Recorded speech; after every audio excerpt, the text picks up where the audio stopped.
So, hello everybody, and welcome back to another video. In today's video, we're going to be doing part 4 for what if Naruto had a quirk. Now, please make sure to like and subscribe. I really do appreciate it a lot. And with that, let's get straight into the video. So last time we left off, Naruto was just heading off to the final part of the tuning exams. And for the most part, the tuning exams go very similarly the final stage, because Sasuke once again ended up training with Kakashi, where Kakashi ended up teaching him Rock Lee's moves, the Chidori, and also ended up sealing Sasuke's curse mark, so that, he could use a bit more chakra and also just generally be more strong and suitable to fight, I guess. Anyways, Naruto, although, is way different from what he was in the original, because he has been training his quirk and has way more control over it now than he ever had before. So the first match that starts this final stage off is Neji versus Naruto. Now, Neji does this whole thing where he's like, I am destined to win this battle, and you will fail. There is nothing you can do to change that. And, he does this whole thing, but Naruto doesn't care. He doesn't care at all.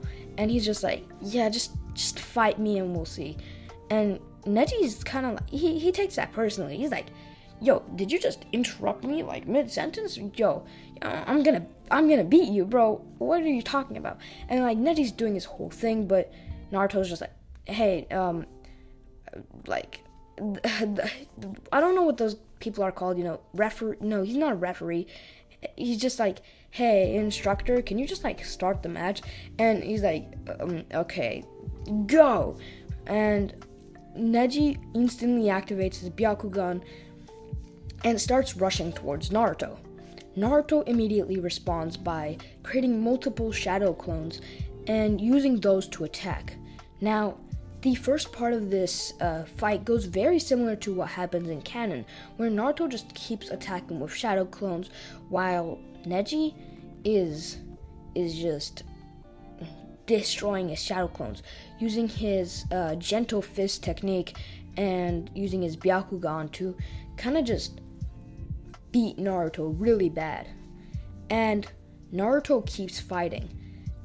He decided to try not to resort to his quirk, because that will just make a lot of the fans hate him more, and generally none of the people would like it. But you know what, screw that, because this is a what if, and I do not have to make the villagers hate Naruto. They will hate Naruto, and they already do hate Naruto, but I don't have to mention anything else that happens, because they already hate him, so it doesn't really matter that much. He can use his quirk anyways, but he was trying to not resort to it, mostly because he didn't want to reveal his strongest technique, but he's probably gonna end up having to resort to it. And after a while, he goes in for one final attack, this time infusing his fist with his quirk's chakra, which is actually the Ninetales chakra. So he kind of infuses his fist with his quirk to try and get a really powerful blow off on Neji. But Neji was ready, saying 8 trigrams, 64 palms, and he manages to hit all 64 of his attacks, landing on Naruto. But Naruto is also able to hitting Neji far back and making him crash into the wall. Meanwhile, Naruto collapses onto the ground because all of his chakra points were just hit by the Hyuga clan's not signature move, but specialty move, I guess. And so both of them were in terrible condition, taking equal damage, and Neji was barely able to get up and started chuckling, saying, kid, I don't know what you did there, but that won't be enough to beat me. And what I just did to you, I just blocked off all your chakra systems. You'll never be able to get up. Proctor, you should end this match before anybody gets too injured. And just as he was saying that, and the person that was that guy who's the referee, I don't know what to call him, and that when he was about to end the match, Naruto stood up and said, like I'd ever give up, as a red aura started surrounding him, and Jiraiya, it's actually no, Jiraiya isn't watching this, is he? But basically, this would be the Nine Tails influence, having the Nine Tails give Naruto all of it, not all, like his chakra, and with the Nine Tails chakra flowing through him, not only did this mean that his chakra paths being blocked off didn't matter, but it also meant he was stronger than ever and could use his quirk to its full potential. As Naruto was like, if you think that I'll lose, you're gravely mistaken. As he released his quirk, creating a full Nine Tails avatar, and just one shot Neji. And Naruto noticed something. Back then, whenever he had created the Nine Tails, like full avatar, it only had one tail. But now, this time, actually no, before it had, actually no, it can't have a tail yet. Yeah. Sorry, scratch that. Basically the way the quirk works is it gets a tail for every form Naruto is in. So like if Naruto has a one tail cloak, the quirk also gets one tail. If Naruto is in his two tails cloaks, the Naruto gets the quirk gets two tails, and in KCM it gets 9, etc. So basically normally without Nine Tails chakra, he can't get the full thing yet, at least. So anyways, Naruto has the full thing with no tails at this point, because in this version the fox doesn't have a tail because Naruto doesn't have his one tails cloak. This is just Nine Tails chakra. And yeah, basically Naruto uses the full Nine Tails avatar, just like a miniature version, like I guess a bit bigger, bigger than a human, but not too big, as Neji doesn't even stand a chance.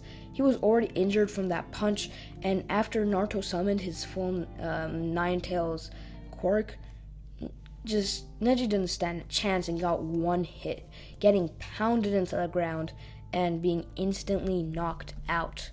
With that, the match ended, and Neji was eliminated.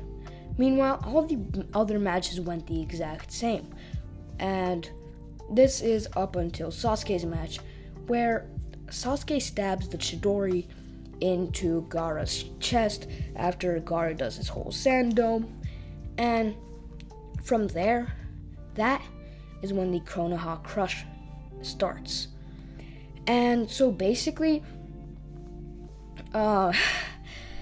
literally they do the whole mass the whole large-scale genjutsu thing where they put everyone in the stands to sleep, and the only people who don't get put under the genjutsu are more experienced ninjas such as Jonin.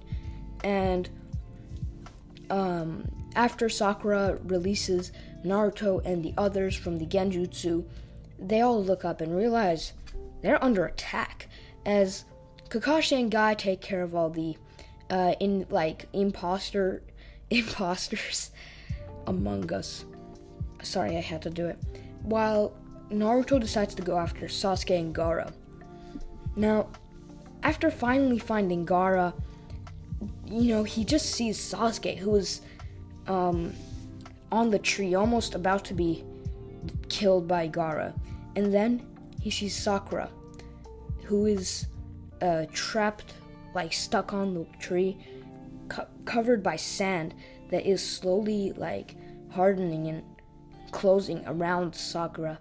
And Naruto realizes that if he doesn't do something quick, they're both gonna die.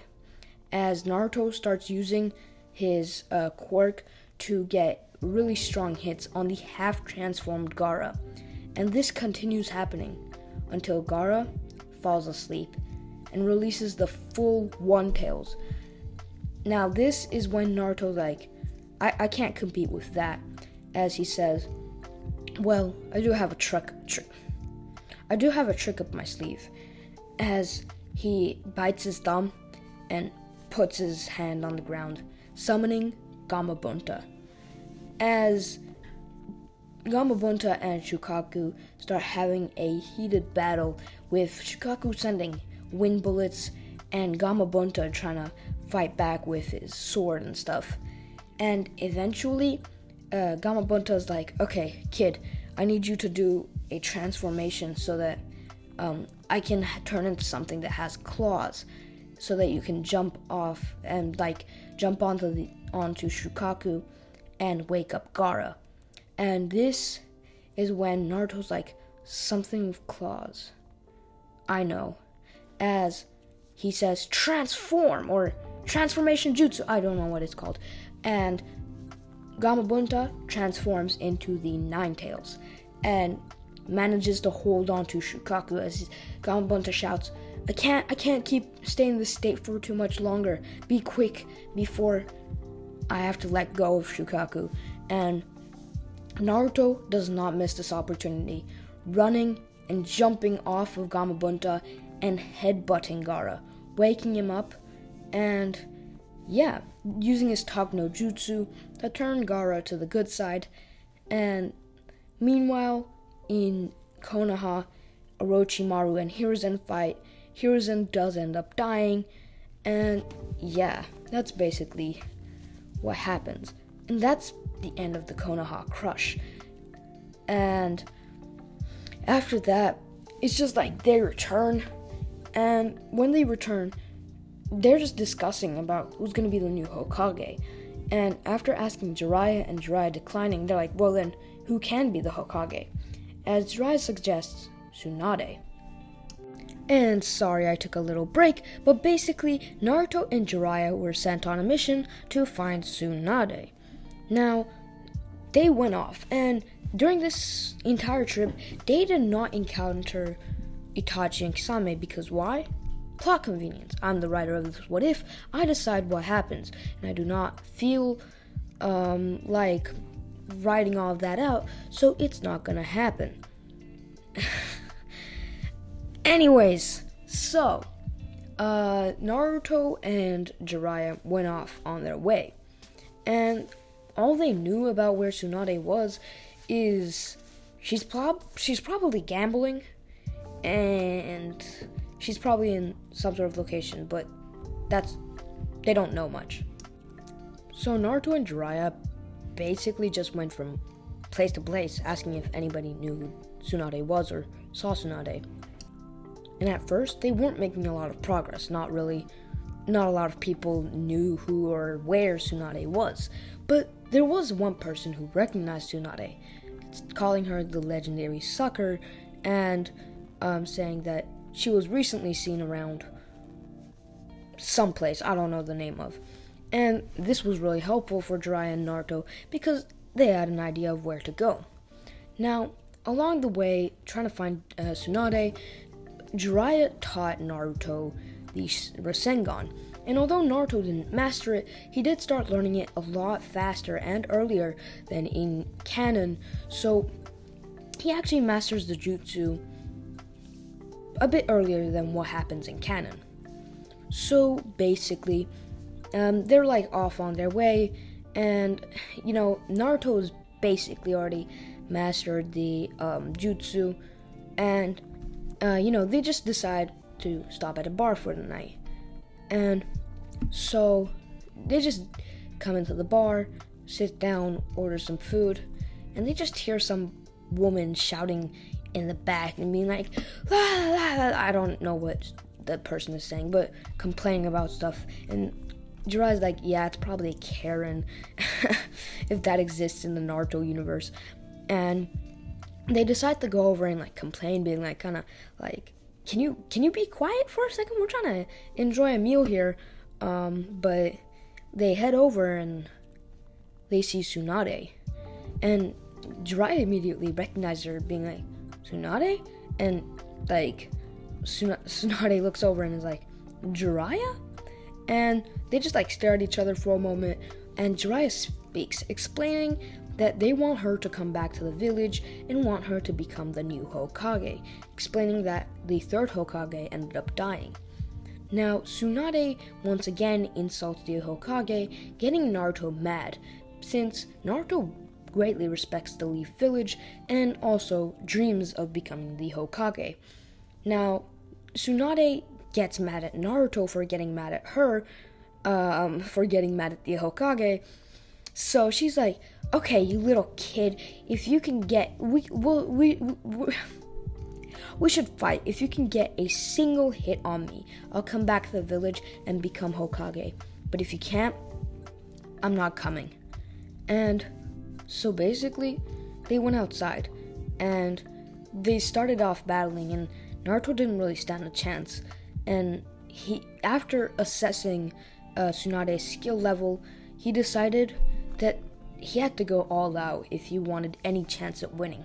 So he started using his quirk, shooting out bursts of Ninetales chakra and using it to boost his own strength, and I guess using it to boost himself off of walls and everything, just trying to gain speed, and then using it, infusing it into his fist maybe to do a quirk plus punch sort of combo against Tsunade. But Tsunade was able to keep up, and although she was struggling, sure, Naruto still hadn't managed to beat her, and Tsunade was had started taking Naruto seriously and was going all out. So Naruto was like, well, she's not going all out, but she's actually taking this seriously. So Naruto was like, if I want to get her back to the village, I know what I have to do. As he started using his Rasengan. And the Rasengan wasn't completely complete, but let's say it's 95% complete. And suddenly, Tsunade's eyes widened as she saw the Rasengan and was like, but that kid isn't perfect with it. There's no way he'll ever master it. And I know how to stop this. And Naruto starts running at her. But Naruto knows that this incomplete Rasengan won't be able to defeat a person of Tsunade's caliber, as Naruto, right before he hits Tsunade with the Rasengan, he just poofs into smoke, as Tsunade sees the real Naruto coming from behind her. And Naruto's Rasengan, it's still the same Rasengan, with Naruto just running at her, but this time from the opposite direction. And Tsunade's like, well, I've got a little bit of delay reacting to this one because of the clone attack, but I don't think I'll get hit by this. But little does she know, that is not the case, as Naruto's Rasengan starts turning a bright orangish, yellowish, glowing color, and Tsunade's eyes widen, looking at the Rasengan. It's something she's never seen before, and Naruto slams it into her, and she can't do anything. Suddenly, Naruto's speed and the strength of the Rasengan had just doubled almost, and she couldn't do anything except watch as Naruto slammed it into her. And after that, she was knocked out, but not knocked out, but she was pretty badly injured, and because she did make an agreement, and although she was grumpy, she did eventually agree to return to the village. Now, this early return to the village does in fact mean that they're not going to be encountering Orochimaru, because I don't want them to. And so yeah, basically they return to the village, and this is when we start the 3-year time skip. During this time skip, Naruto finally manages to get full mastery over not just his quirk, but also gets incredible improvements on his control over the Ninetales chakra, which is crucial to gain control over his quirk. Not only that, but through this 3-year time skip, Naruto just I don't know, just learns a lot of stuff. And since I want to make him kind of broken, I'm gonna make it so during the time skip, he also manages to learn the Rasen Shuriken and the Sage Mode. And this is realistic because technically Naruto only learned Sage Mode in 1 week, which is crazy.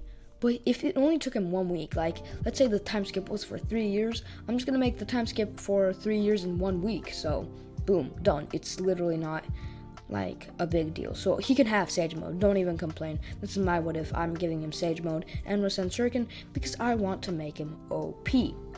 Now, when he comes back to the village, Naruto immediately gets missions regarding the Akatsuki.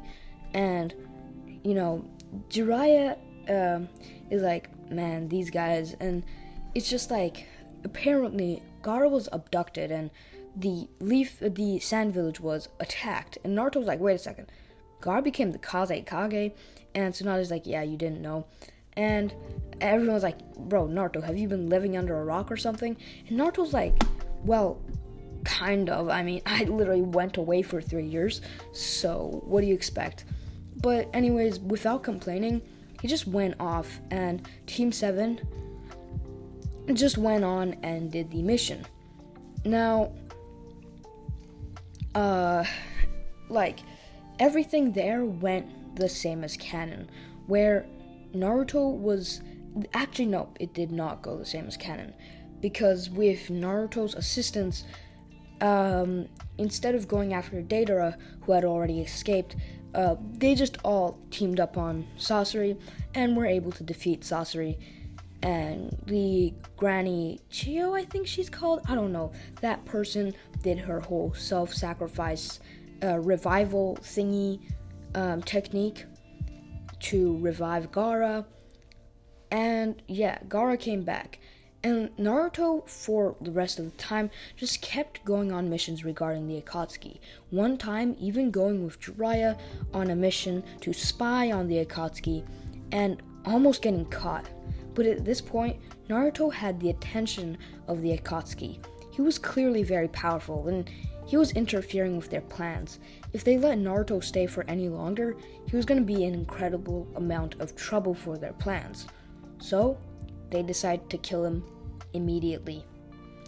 And so one day, while Naruto and everyone else was just, resting, I guess, the entire Akatsuki decided to attack the Leaf Village, trying to destroy the entire thing, with the exception of one Akatsuki member, with that being Itachi, who since left the village just to save it, decided that he can't just let the Akatsuki destroy the village. He joined the Akatsuki basically so he could save the village. So he's not gonna let the Akatsuki destroy the village. He joined the Akatsuki to save? If you get what I mean. So anyways, the Itachi, right as the Akatsuki are coming, does inform Tsunade of the Akatsuki's arrival, and informs her that he will be on their side trying to stop them, although the Akatsuki don't know this yet. Now, this is why when the Akatsuki arrive, the Leaf Village is already completely prepared, which catches the Akatsuki off guard because, how could the Leaf Village know? Unless there was an imposter among them, Itachi. But basically, just in this moment of confusion, Itachi takes this time to start using Amaterasu, Infinite Tsukuyomi, just Tsukuyomi, not Infinite Tsukuyomi, and his Susanoo to just destroy a bunch of Akatsuki members. All the useless ones get destroyed by Itachi, but after fighting a bunch of the Akatsuki members, Itachi starts getting tired and his disease kind of starts killing him, so he gets a lot weaker, although he does keep fighting. Meanwhile, all of the other ninjas from the Leaf Village join in to help the battle, with Kakashi coming in, who has now unlocked his Mangekyo Sharingan. Naruto, Jiraiya, Tsunade, literally all of them. And Jiraiya is alive at this point. So Jiraiya joins the battle with his half Sage mode, and Naruto has his full Sage mode. And they just joined the battle. And Naruto has a bunch of tricks up his sleeve, because you know how he infused his quirk into the Rasengan? Now, since he knows the Rasen Shuriken, he can infuse his quirk into the Rasen Shuriken, creating an incredibly OP Nine Tails Rasen Shuriken, which is basically a Biju Bomb Rasen Shuriken. Not as strong, but very similar. And with Naruto's current strength and mastery over his quirk, Naruto is basically able to destroy almost all of the Akatsuki members. And I'm doing this because the only really relevant Akatsuki members that even stand a chance against Naruto, who does have Sage mode and mastery over his quirk, is Obito. And right after he uses two Nine Tails Rasen Shurikens, he's exhausted and is about to drop onto the ground when Obito pops up from behind him from a swirling portal-y thing and just stabs him through the stomach through the chest, through the heart with a black chakra rod. And this is when Naruto dies.